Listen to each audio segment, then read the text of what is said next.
we have very positive thoughts about that time. I mean, it was a very incredible thing, and we all feel that we're very lucky to have experienced all that. I mean, you know, things went wrong, but human nature is such that one tends to forget the bad things and remember the good things. Well, my human nature is quite the opposite. If success comes to us on that kind of level, it'll be different. Yeah, I mean, yeah, we were a teen sensation, and for kids like that to get into, you have to be new. We need anti-aging films. Yeah, we've been around too long for that. You know, it's not possible. You know, we're already into our first level of nostalgia. You know, people come to see us. Some people come to see us now because it reminds them of when they were younger. You just got to go with it, really.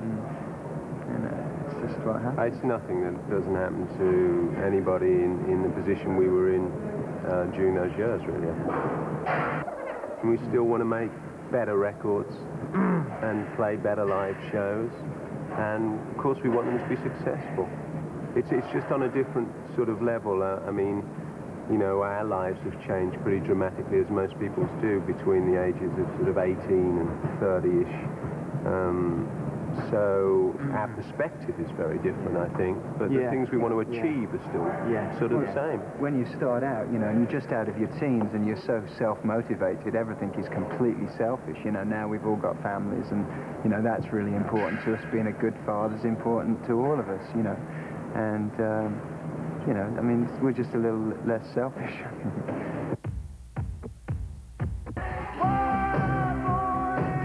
It seems to be getting known as the wedding album, I think, because the photographs on the front of it are our parents' wedding photos. Our first album was also called Duran Duran, so I think there's just, you know, a few people that think it might cause too much confusion, but to us, it's called Duran Duran. You know, particularly this one, after the last few were written with totally different formats. You know, this one we finally found the writing team that really is, you know, going to carry on through the 90s. So you could call it that. It's very easy to own a studio now. You can own a studio now, and it doesn't have to like change your home the way it looks. It's with the digital technology, you can just have a couple of machines that are no bigger than this, and it's essentially like 12-track DAT. You know, it's like a 12-track DAT. We had 2 or 3 of those at different times. So that's 36 tracks digital recording in your own home. And we record the guitars direct, so you don't need big amplifiers. You don't have to disturb the neighbors. Everything is done direct.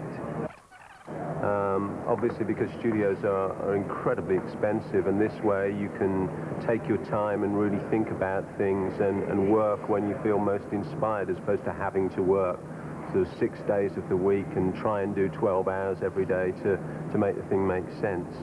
And also, it's a lot more relaxed, you know. I mean, when you go into studios, there's always a piece of glass between you and the engineer and the producer when you're recording, and you know, too many plastic plants. That was the major advantage. Another one of the most important things is you're investing in your own future, not someone else's. When you have your own studio, when you work in someone else's studio, the money you wind up paying over a year, you're paying their overhead for the next 5 years. When you have your own studio, you're setting yourself up to be prolific and creative for as long as you can do it, because it's always there for you.